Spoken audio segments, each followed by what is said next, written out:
vai para o teu quarto, fecha a tua porta e lá Deus vai te visitar. Uma coisa muito pessoal. Vamos avançando. Agora sim, vamos ao texto, né? Dá para vocês participarem comigo? O pessoal está conseguindo ler? Está conseguindo? O pessoal aí de trás consegue ler? Tá bom. Então o que eu vou fazer? Eu vou me adequar a vocês aqui. Eu vou fazer o seguinte. Eu estou usando lá NAA. Eu sei que a maioria aqui usa RA, correto? Revista atualizada, né? Então deixa eu virar aqui, eu vou virar o modo aqui. Vou virar o modo aqui do meu celular, aí a gente vai ler todo mundo junto, tá bom? Vamos lá. Deixa eu virar aqui o meu celular. Eu vou entrar aqui no aplicativo, tá? Só um momentinho aqui. Vou entrar no meu aplicativo. RA? Isso, então vamos lá. Vamos ler então até, no caso aqui eu botei aqui, vamos ler aqui até o versículo 8. Vamos lá então. Todos juntos? Disse-lhes Jesus uma parábola sobre o dever de orar sempre e nunca esmorecer. Havia em certa cidade um juiz que não temia a Deus, nem respeitava homem algum. Havia também naquela mesma cidade uma viúva que vinha ter com ele, dizendo: julga a minha causa contra o meu adversário. Ele, por algum tempo, não a quis atender, mas depois disse consigo: bem que eu não temo a Deus, nem respeito a homem algum. Todavia, como esta viúva me importuna, julgarei a sua causa, para não suceder que por fim venha a molestar-me. Então disse o Senhor: considerai no que diz este juiz iníquo.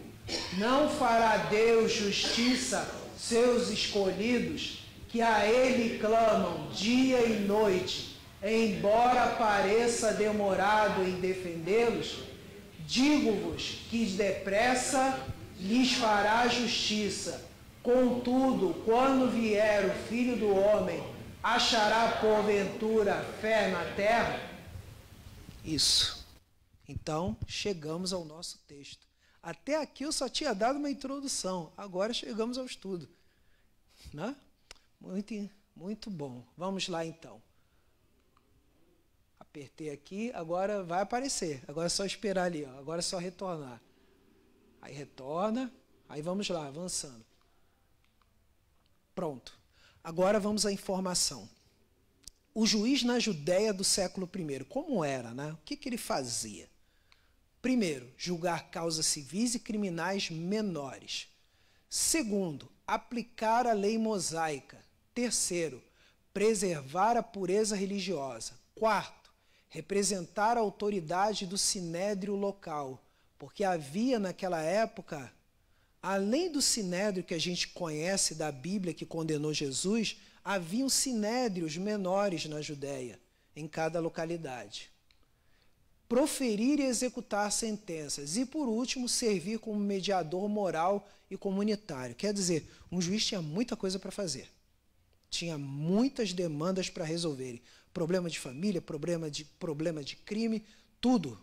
Tudo estava nas mãos de um juiz. Era assim que funcionava nessa época. Tá? E aí, outro ponto. O sistema judicial judaico.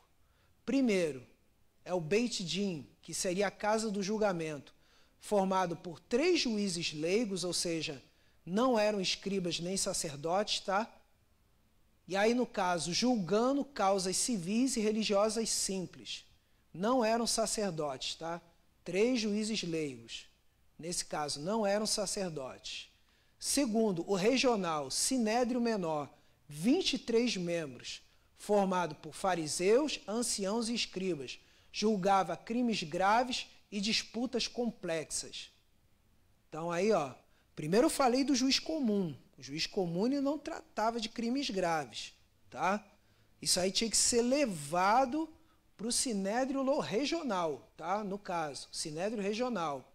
E aí temos o Sinédrio Central de Jerusalém, que aí seria o grande Sinédrio de 71 membros, que foi o que condenou Jesus. E que deu as cartas, né, para Saulo, né, vamos dizer assim, para Saulo, que a gente conhece como Paulo, né, para perseguir os cristãos. Tá? Foi esse aqui, formado pelo sumo sacerdote, anciãos e escribas, julgava casos nacionais, doutrina e apelações. Agora, o Sinédrio Central era o Supremo Tribunal da Nação, presidido pelo sumo sacerdote, mas estava subordinado ao poder romano, especialmente em assuntos de pena capital. Então, por exemplo, o Sinédrio não tinha força para chegar, julgar alguém pena de morte. Pena de morte, só quem poderia julgar era o governador romano.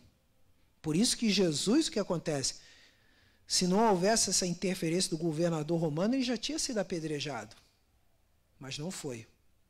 Teve que ser levado a Pôncio Pilatos. E ali o que Pilatos fez? Pilatos chegou e disse o seguinte: o que vocês acusam esse homem?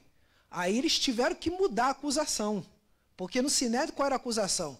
Ele blasfemava, usava o nome de Deus em vão, estava se fazendo Deus. Na lei romana, isso não significava nada. Na lei romana, isso não significava nada. Mas agora, quando levaram Jesus a Pilatos, qual foi a acusação? Esse quer se fazer rei, ele quer se fazer rei dos judeus, mas o nosso rei é quem? É César. Você pode ver lá, quando eles disseram, quando Pilatos chegou no meio da multidão, mas esse não é o rei dos judeus? Aí o que a população falou, incitada pelo Sinédrio? Não, nós não temos rei. Nosso rei é quem? É César. Aí Pilatos o que fez? Se eu não condenar esse homem, eles vão chegar para César e vão dizer que eu não estou cumprindo minha função. A minha cabeça vai rolar aqui. Aí por isso que Pilatos chegou e o que fez? Lavou as mãos. Viu como é que foi a jogada? Viram como é que foi a jogada do Sinédrio? Acusaram Jesus de uma coisa do meio deles, mas quando foi para os romanos acusou de outra. De que Jesus seria o quê? Um revolucionário, um revoltoso, que queria derrubar o poder de César. Quer dizer, se firmaram o quê? Numa mentira. Né? Prosseguindo aqui. Agora vamos à explicação da parábola. Né? A parábola, segundo Leon Morris, fala que se um homem ímpio faz o bem, mesmo por motivos maus, quanto mais Deus fará o bem. A parábola diz respeito à oração do povo de Deus entre a ascensão de Cristo e a sua volta. Quando os que oram não veem sinal de resposta pelo qual anseiam, é fácil para eles ficarem desencorajados, mas devem continuar orando e nunca esmorecer. Os judeus, ao contrário de Jesus, tendiam a limitar os períodos de oração para não cansarem a Deus. O juiz era controlado por suas próprias ideias e inclinações. A viúva era um símbolo da pessoa indefesa. Só contava com o direito que estava ao lado dela e sua própria perseverança. Veja aí. Parábola, ela fala da perseverança na oração. E aí que está o ponto, não é? Deus não é como o juiz.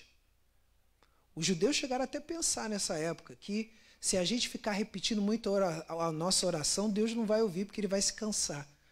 Só que aqui não, Jesus está falando, olha, não importa o tempo que você leve, não importa aquilo que você está suplicando diante de Deus. Se isso é legítimo, Deus vai nos atender. Se isso é legítimo, Deus vai nos atender. Coisas que estão relacionadas, principalmente, olha, eu digo uma coisa para vocês, coisas que estão relacionadas à salvação dos nossos familiares, Deus não vai deixar de ouvir. Todas as vezes quando prego em cultos de família, eu chego e sempre digo o seguinte, olha, ponto principal, crê no Senhor Jesus e será salvo tu e a tua casa, como diz Almeida Revista Atualizada. Hoje eu já falo, já direto ao ponto, crê no Senhor Jesus e serás salvo tu e a tua família. Guarde isso. promessa de Deus é algo legítimo. E no caso de homens, quando você pede um trabalho, pede um emprego, Deus vai abrir a porta. O lance é a gente ter o quê? Sensibilidade. Sensibilidade. Às vezes até, né, a pessoa ela procura emprego, mas trabalho sempre tem. A gente tem que estar atento a isso. Trabalho sempre tem. Ah, porque eu não vou trabalhar nesse tal lugar porque não é carteira assinada. Mas e aí? A gente vai deixar nossas contas na gaveta? A gente vai deixar nossos familiares passando fome? Não. Não importa. É serviço, é trabalho, vai dar para a gente pagar as nossas contas, vai dar para a gente alimentar a nossa família? Tem que pegar. Tem que pegar. Essa é a realidade. E aí, nesse sentido, quando fazemos esse tipo de oração, Deus não vai deixar de ouvir. Porque Deus mesmo mandou a gente, né? Principalmente nós homens, né? Quem não trabalha, não. Quem não trabalha, não coma. Então, ele está falando isso, né? Quer dizer, porque esse caso aí, principalmente, que foi o caso dos Tessalonicenses, que estavam esperando Jesus voltar. Né? Não, Jesus vai voltar, Jesus vai voltar. Então, muita gente pensava assim, por que eu vou trabalhar? Jesus vai voltar. Jesus vai voltar, vou trabalhar para quê? Aí chegava e batia na casa do irmãozinho, dá licença. Pac, pac, pac. Aí, tomava café na casa do irmão, almoçava na casa do outro e jantava no do outro. Ah, tá bom, Jesus vai voltar, para que eu vou trabalhar? Vamos fazer aqui bastante oração, mas não é assim, minha gente. Até que o Senhor volte, temos que estar o quê? Fiéis naquilo para o qual Ele nos chamou. E isso envolve o quê? Trabalho. Isso envolve trabalho. Então é muito importante isso. E aí o texto está falando disso, ó. Mas principalmente de quê? De oração constante. Deus é fiel. Deus é fiel. Então está aqui, ó. O juiz era inclinado, mas Deus não. Não era inclinado aos seus, o juiz era inclinado aos seus próprios desejos, agora Deus não. Deus, ele olha para os seus. Continuando aqui. 4 e 5. A viúva fazia bom uso do que tinha, apesar de não ter dinheiro, a perseverança dela finalmente esgotou o juiz, que não queria que a viúva viesse a molestá-lo. Literalmente, o verbo no grego é dar um olho preto. A gente tem algumas expressões nossas. Então, ali, na hora de traduzir, né, do grego para a nossa Bíblia, virou a ser molestar. Seria no caso aqui, uma gíria, né? Dar um olho preto. Quer dizer, seria mais ou menos como ficar assim, ó, ficar de olho o tempo todo na pessoa, com o olho fixo, direto assim, ó. Estou te olhando, hein? Estou te vendo, hein? Estou te vendo, hein? Estou te vendo, hein? Seria uma ideia como essa, mas é como se diz, uma gíria, né? Usando assim uma expressão, seria uma gíria da época. E aí fala da questão do molestar. Então aqui, ó, é um uso metafórico. O versículo 6 e 7 diz, visto que até mesmo o juiz injusto pode às vezes fazer justiça, muito mais devemos esperar que o Deus justo exigirá seus escolhidos. Esta palavra enfatiza sua escolha, a escolha de Deus, embora devamos ter em mente que os eleitos são chamados para o serviço. Então, um ponto importante. Deus nos elege antes da fundação do mundo, mas não é para ficar de qualquer maneira. É para que possamos servir uns aos outros em amor. Né? Então, é uma eleição ativa. É um ponto importante aqui. E aí temos aqui, ó. E aí diz, ó, versículo 8. A exigência de Deus a favor dos eleitos será levada a efeito depressa, no sentido de que para Deus um dia é como 1000 anos e 1000 anos é como um dia para Deus, como está em 2 Pedro 3,8. Tudo isso aponta para a certeza da resposta de Deus. Então, esse é o sentido de toda a nossa parábola. Porque no final dela vai dizer assim, porventura achará o Filho do Homem fé nessa terra?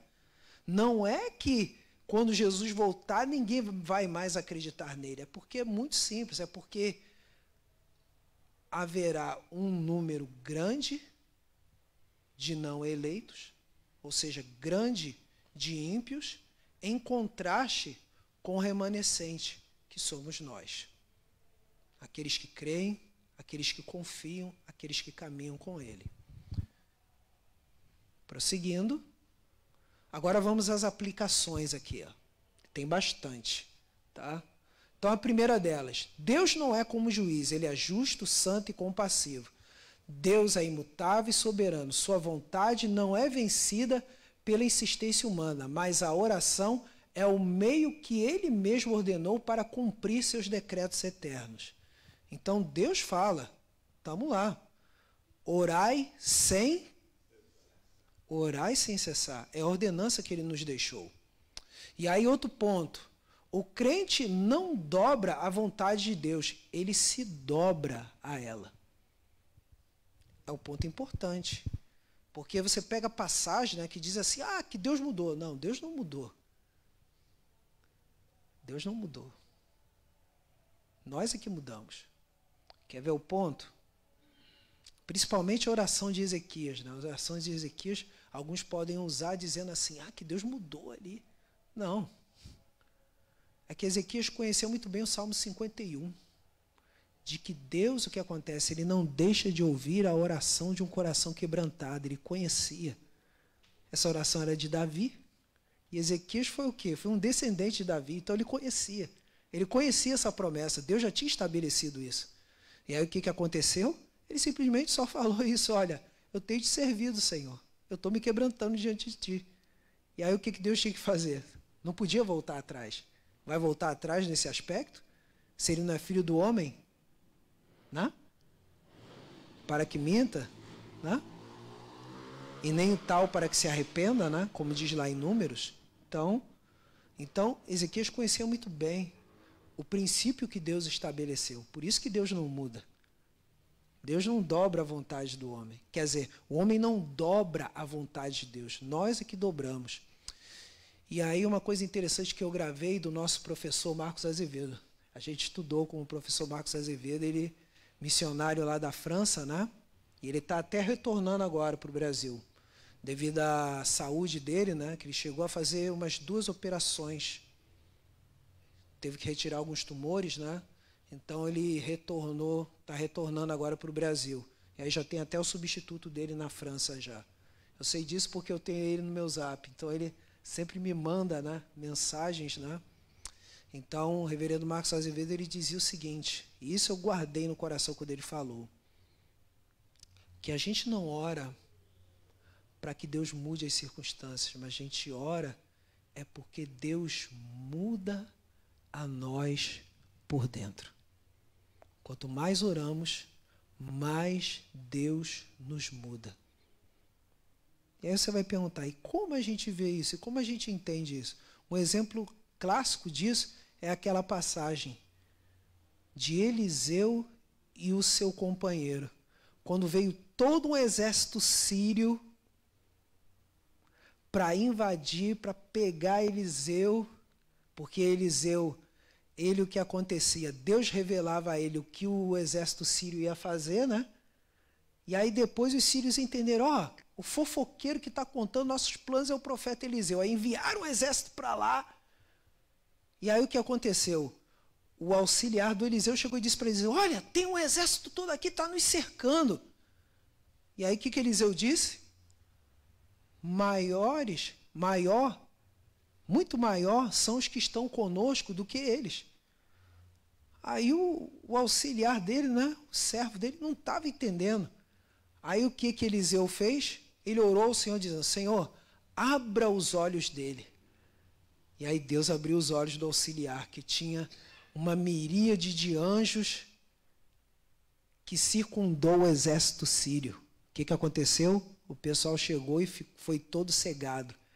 E aí todo o exército teve, Eliseu conduziu todo o exército de cegos até o rei de Israel. Né? Então quer dizer, Deus muda a nós primeiro. E aí quando Deus muda o nosso coração, a gente consegue ver as circunstâncias que Deus transformou. Mas Deus, ele sempre transforma a nós primeiro. Agora vamos avançar mais um pouquinho. Vamos lá. Deixa eu ver, o horário está ali, 8h40. Tá bem. Então, opa, deixa eu só voltar aqui que eu não passei a segunda. Segunda aplicação, a oração perseverante é sinal da verdadeira fé. A perseverança na oração é fruto da eleição e obra do Espírito Santo, como está em Romanos 8, 26 e 27. A viúva não desiste porque foi eleita, e o eleito não desiste porque o Espírito ora nele. Orar sempre, nunca e nunca desfalecer, é a expressão viva da doutrina da perseverança dos santos. A oração contínua é o pulso da fé viva. Abram suas Bíblias em Romanos 8, 26 e 27. Vamos ler? Romanos 8, 26 e 27. Romanos 8, 26 e 27. Romanos 8, 26 e 27.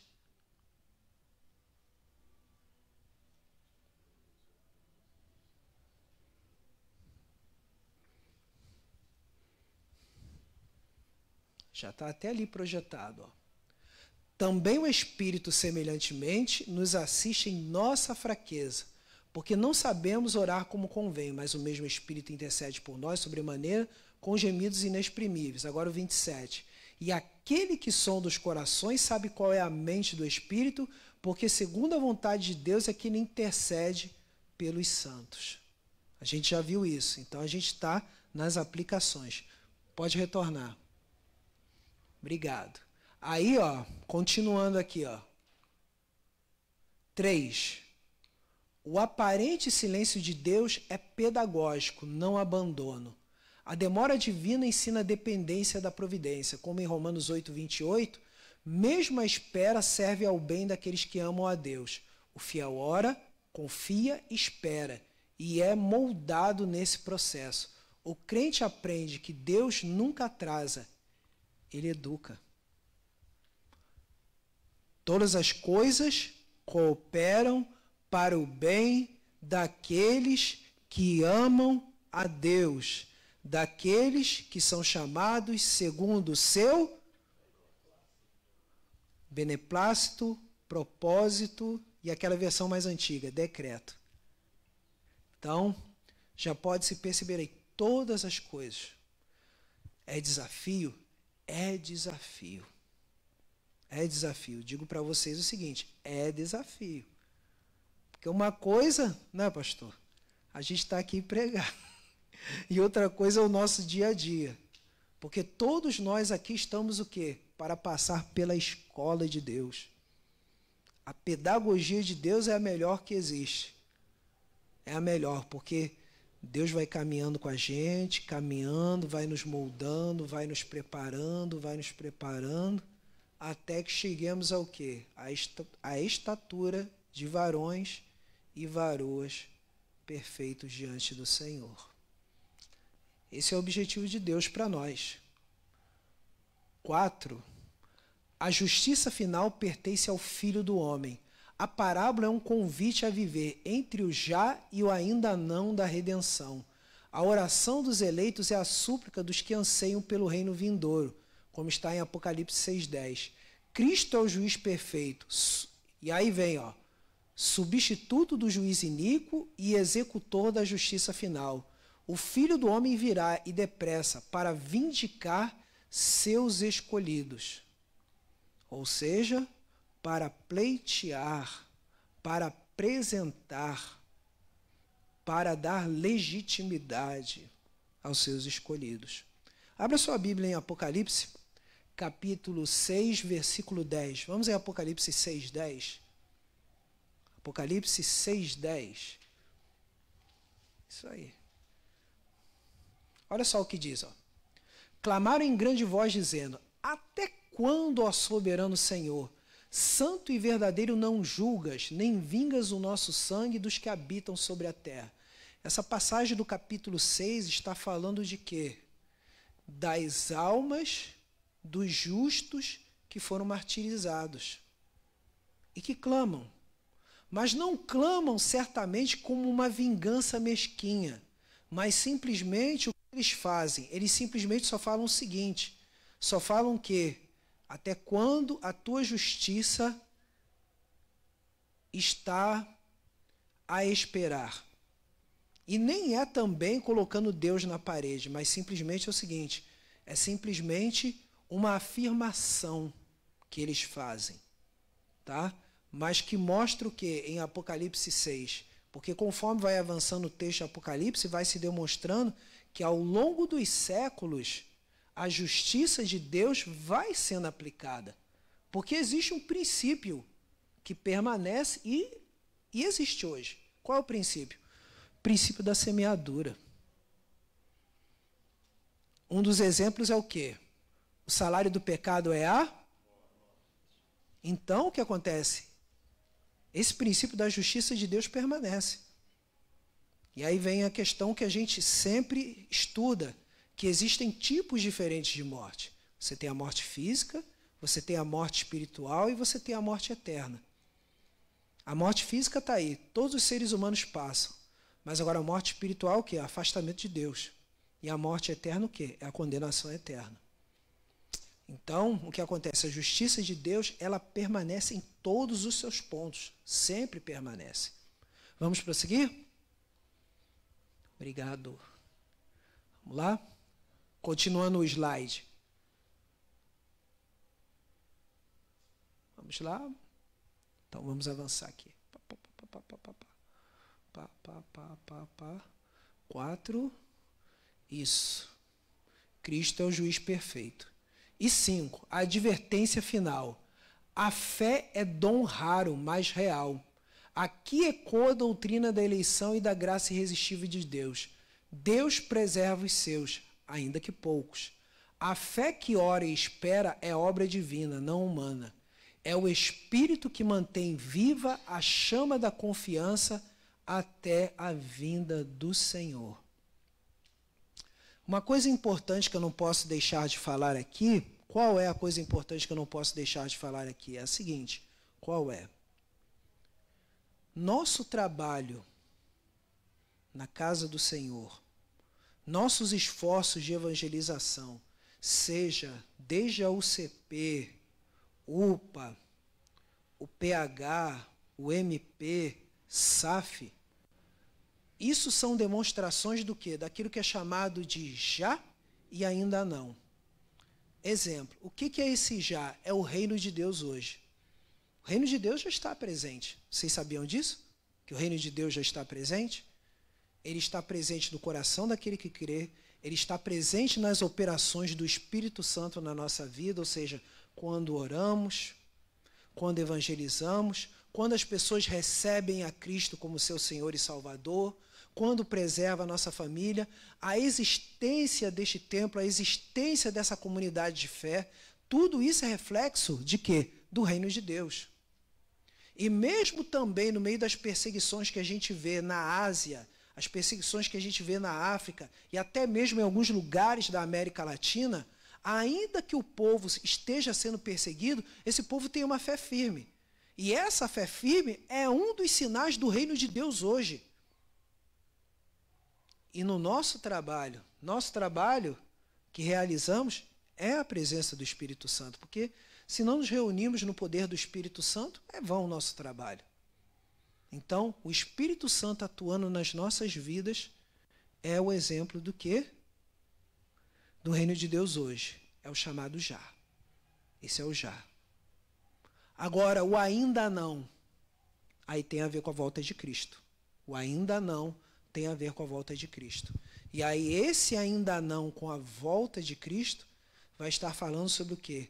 Aí vai estar falando de que, como diz lá em Apocalipse, capítulo 22, 21 e 22, que vai falar novos céus e nova terra, onde não haverá choro, onde não haverá lágrima, onde não haverá mais sofrimento. Aí aponta para isso, né? Então aponta para isso de uma maneira muito importante, né? De que nesse momento o reino de Deus está aqui, mas ainda tem um ainda não. Aí quando a gente canta, né? Vencendo vem Jesus, né? Quando a alma sequiosa chega à voz do Salvador, eis que logo reconhece ser Jesus o seu Senhor, mas se o eu quer levantar-se e mostrar algum valor, vencendo vem Jesus. Essa chave aqui, ó, vencendo vem Jesus. Então, esse é o ponto importante. Aí, quando olhamos para cá, fé, ora e espera. É obra divina, não humana. Porque a gente tem que se lembrar de quê? Efésios 2:8. Porque pela graça sois salvos, mediante a fé, isso não vem de vós, é dom de Deus.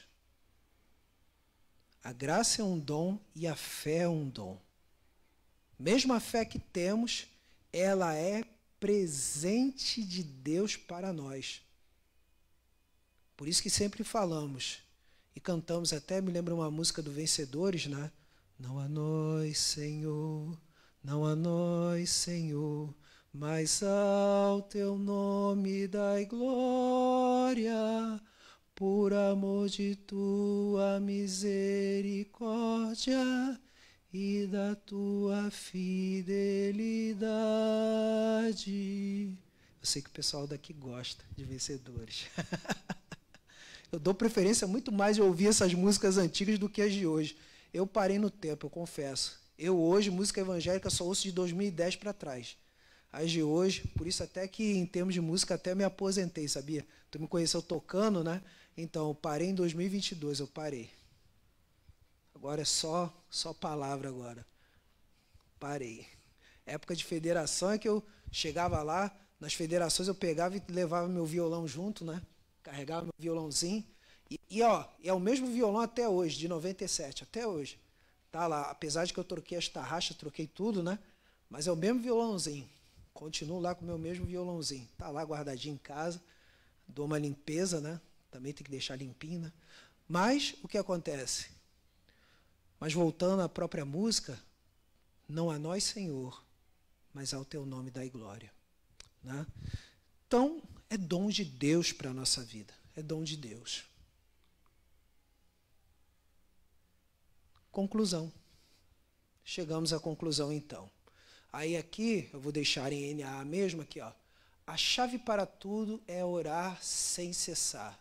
A certeza de resposta sempre está firmada nas declarações das Escrituras. Marcos 11:24. Por isso digo a vocês que de tudo que pedirem em oração, creiam que já o receberam e assim será com vocês. 1 João 5:14-15. E esta é a confiança que temos para com ele, que se pedirmos alguma coisa segundo a sua vontade, ele nos ouve. E se sabemos que ele nos ouve, quanto ao que lhe pedimos, estamos certos de que obtemos os pedidos que lhe temos feito. Então, quer dizer, vocês podem ver na última passagem, a primeira incentiva a orar, de que Deus vai ouvir, mas a segunda tem uma condicional. Prestem bem atenção. Ó. Segundo o quê? A sua vontade. Então, o que acontece? É uma coisa bem básica, mas é importante a gente se lembrar, né? Deus não vai ouvir a oração do tipo assim, Deus, pesa a mão daquele vizinho que toca aquele funk pesadão. Pesa a mão. Joga ele na cama. Deus não vai ouvir essa oração, não. Essa não é a vontade de Deus para com o ímpio. A vontade qual é? Mateus 5 vai falar lá. Orai pelos que vos perseguem, né? Bendizei aqueles que vos maldizem. Pagai o mal com o bem. Então, esse tipo de oração Deus nunca vai ouvir. E também oração por ambição. Deus também não vai ouvir. Oração só para ostentar a bênção, Deus não vai te ouvir. Deus não vai te ouvir. Isso aí é oração fora da vontade de Deus. Então, tem limites naquilo que pedimos a Deus. Temos que saber ter discernimento para pedir coisas o quê? Coisas legítimas. É muito importante a gente se lembrar disso. Tá bom? Já estou concluindo, como já chegou lá na conclusão, né? Só peço uma coisa, esteja orando pelo presbítero Jorge, lá de Chatuba, tá bom? Amanhã ele vai estar fazendo um examezinho, um router, né? Ele vai estar fazendo, que na semana passada ele até fez o procedimento cirúrgico dele, né? Deu tudo certinho. Eu acabei de vir agora da casa dele, né? Que teve um departamento lá da SAF, né? Então, um departamento de ação de graças lá. Então, foi tudo bem, graças a Deus. Ele está lá com o jeitão dele, né? Jeitão dele lá que vocês já conhecem, vocês da federação conhecem perfeitamente o jeitão do presbítero Jorge, né? Só que sabe o que fez a irmã Jane? Sabe o que ela fez? Ela pegou, saiu, trancou o portão e levou a chave com ela. Não deixou, não. Então, pois é. Então, orem por ele, tá bom? Orem por ele. Orem também pela Igreja Presbiteriana de Mesquita também, tá bom? Para a honra e glória do nosso Deus. E agora eu vou quebrar um pouquinho o protocolo. Porque, né, eu fiquei um tempinho, né, daquele tempinho que você me viu aqui, né? Eu estava na Assembleia. Aí o que acontece? Aí da Assembleia tem o hábito de dizer o seguinte: agradeço a oportunidade em nome de Jesus.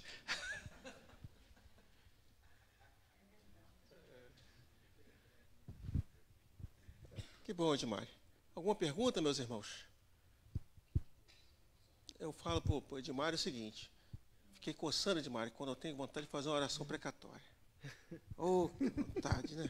Oh, Senhor. Tem gente. Não está à vontade? Não, tem gente que. A nossa sorte é que Deus não ouve, né? Quer dizer, ouve, mas não atende. Não vou fazer nada disso que você está pedindo. Você não sabe. Ou se não, sabe o que também? Que dá vontade de dar uma tesourada, uma voadora, um mata-leão. Pois é. Aí o anjo fala o seguinte: você está muito nervoso. Vai calmar. Mas que bom, eu gostei muito do estudo. Quem? Lessa? Pode falar, Lessa. Pode fazer. Gostei muito da pregação do senhor lá na igreja do Mesquita. Churrasco que teve lá depois. Sim. Eu penso num conceito muito grande para o senhor. Sim. E o senhor falou que se a gente tiver alguma coisa para viver numa seita, jeito assim, uma oração para ostentar. Mas se a pessoa tiver assim, vamos supor, uma causa na justiça, aí precisa aquilo está lá, ele lutou por aquilo, mas está preso lá na justiça. Aí o senhor não vai atender? Tá. Uma coisa. Sim, mas só que aí quando eu falo ostentar, significa o seguinte: dizer, que eu sou o máximo, que eu sou especial. Mas, por exemplo, eu já botei causa na justiça, eu já botei. E estou esperando até hoje, tá? Estou esperando. Mas o que acontece? Quando a gente pede o nosso direito, né? Quando a gente pede o nosso direito na justiça, o que acontece? A gente simplesmente, o que acontece? Recebeu, a gente compartilha com os irmãos e dá graças a Deus. Tudo, no final, para a glória de Deus. Eu vou te dar um exemplo do que seria ostentação. É tipo assim, aquela famosa historinha que você, tipo, por exemplo, ganha um bom dinheiro, aí compra uma picape, vou dar um exemplo aqui, uma picape Toyota 4x4, vidro da melhor qualidade, né? Flex, toda brilhosa, e aí você bota o decalque assim, a serviço do Rei Jesus. Mas aí quando passa a irmãzinha lá, que você vê que anda de bengala e pode dar carona para ela, não dá, e ainda vem a chuva e ainda passa e joga água nela. Então, isso é o que se chama ostentar. Tá bom? Obrigado, irmão. Sim, claro. Hoje mesmo eu falei com o meu filho, que também ele é da Assembleia de Deus. Segura aqui. Não, criou-se aqui, mas fora da Assembleia, nos fatos deles. Então, eu conversando com um deles, prefeito, prega na igreja dele, aí ele falou assim: olha, meus irmãos, não riam não. Ele disse assim: ô mamãe, eu encontrei aquele moço que fez a sua cobertura. E ele disse assim: como é que está a Dona Maria lá? Eu disse: olha, aquele problema eu já solucionei. Graças a Deus eu subi, aprendi, fiz tudo direito. Meu filho não é que vive, né? Serralheiro. Mas acontece que eu não pedi a ele para fazer a obra, porque eu sei que os meninos trabalham, não tinha tempo para fazer essa obra. Eu preferi pagar e não foi barato, foi 13 mil reais. E ele exigiu 7 de primeiro. Bom, e fez, meus irmãos, um trabalho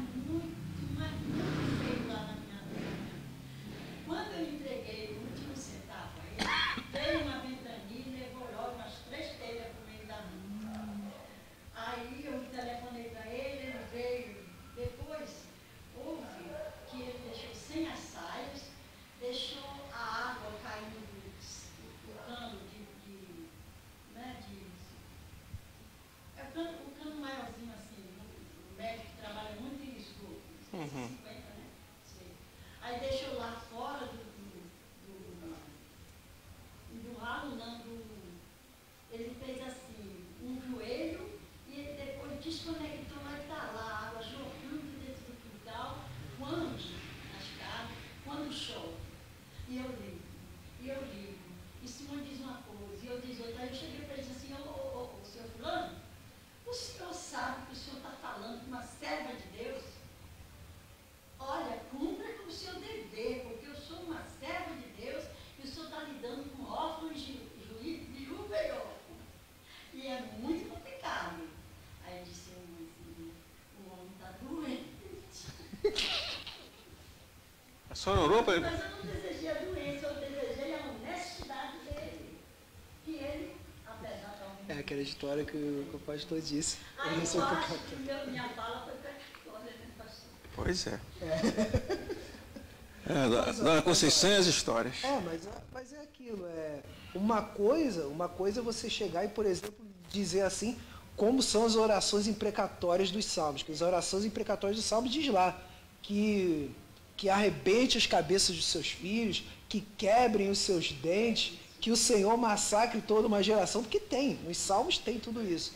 Mas outra coisa é a pessoa chegar, olha, por favor, eu entendi que a senhora falou assim, eu sou uma serva de Deus, e eu não sou uma pessoa de brincadeira, então, por favor, se você acredita em Deus, seja do mesmo jeito. Eu entendi que a senhora falou isso. Não desejei de maneira nenhuma buscar esse meu coração. Então, mas a questão é... Ele não foi.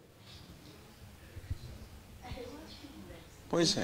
Então eu tive também um caso semelhante, mas só que eu simplesmente só fiz o seguinte, né? Rapaz chegou, eu dei o dinheiro até, ele antecipadamente, ele tinha essa parte aqui, né? Essa parte aqui, né? Não entendo de obra. Essa parte aqui, ele foi fazer, aí deixou pela metade, deixou mal feito. Aí eu falei assim, quanto você pode fazer? Aí o cara ficou enrolando, nem insisti. Porque como ele já tinha feito um trabalho antes para mim de eletricista e saiu bem, então eu só fiz o seguinte, falei nada, mas também depois falando assim, fulano de tal é bom pedreiro? Não, é péssimo. É bom eletricista. É bom eletricista, mas pedreiro é péssimo. Então, O Celeste quer fazer mais uma pergunta?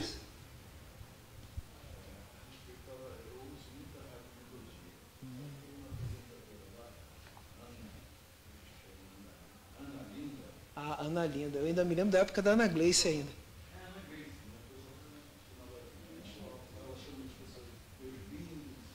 Aí ela falando, quando você for orar, você não fica pedindo Deus, repetindo aquilo que Deus vai pedir. Tá. Aí eu lembrei dessa passagem.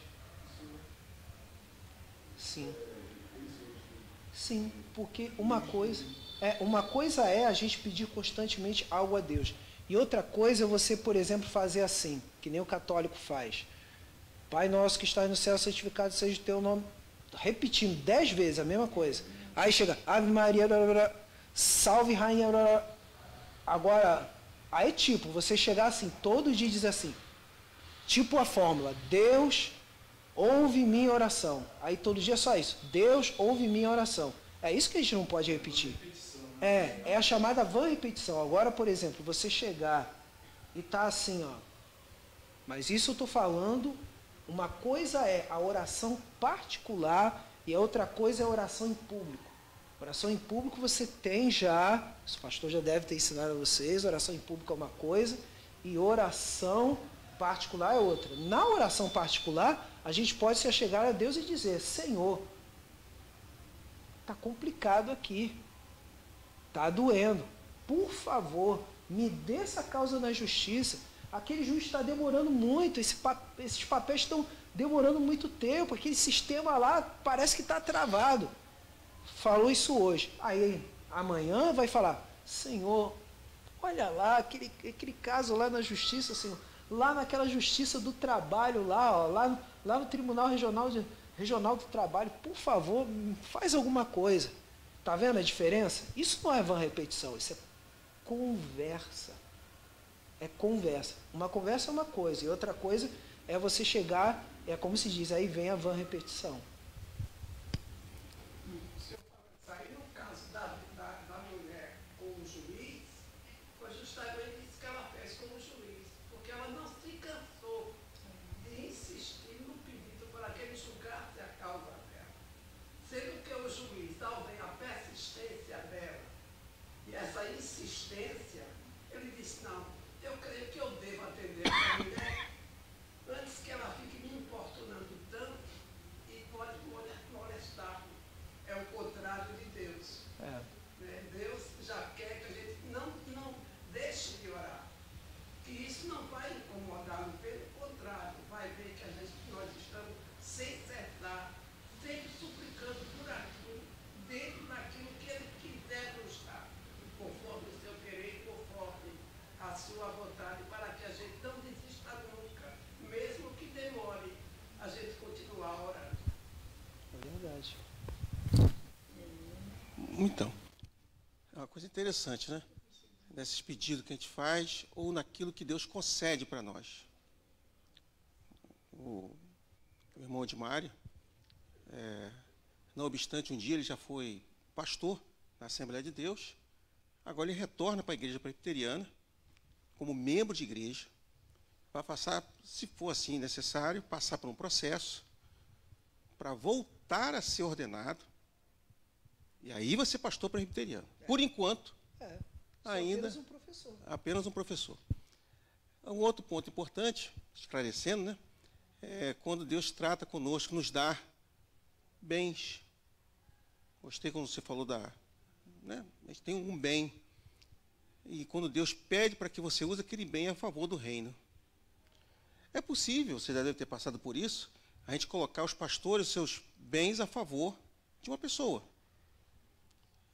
Quantas vezes a gente entramos com carro em tal lugar, buscar pessoas em locais difíceis, chamada local de risco. Quantas vezes pastores fazem isso? Muitas vezes. Mas você conta no dedo irmãos que vão fazer isso pelo pastor. Ele está onde? O pastor está onde? Lá eu não vou, não. Mas se fosse o contrário, o pastor vai. Que coisa interessante isso, né? Aí a gente faz a oração. Senhor, obrigado. Até agradece pelo carro que o Senhor me deu. Pô, mas meu servo pastor está lá. Não, lá eu não vou não, pastor. O meu carro é muito mais valioso do que aquela pessoa. Né? Percebe o raciocínio? É isso que acontece. Por vezes nós estamos muito agradecidos ao Senhor por tudo que Ele tem nos dado. Bens, temos tudo. E pedimos até coisas melhores. Então, por vezes, olha, o Edmário, futuro pastor presbiteriano, está lá não sei aonde, mas lá eu não vou. Lá eu não vou, desculpa, mas vai outro que eu não vou lá não. Não, mas agora está melhor. Agora está melhor. Eu morei 11 anos lá no Chapadão. Aí. Mas agora eu estou melhor. Está melhor, então. Imagina, Edmário está lá no Chapadão, mas no Chapadão eu não vou não. Bota outro irmão para ir, porque lá eu não vou. Então, essas coisas acontecem. Porque, na verdade, as nossas orações são mais um pouquinho egoístas, né?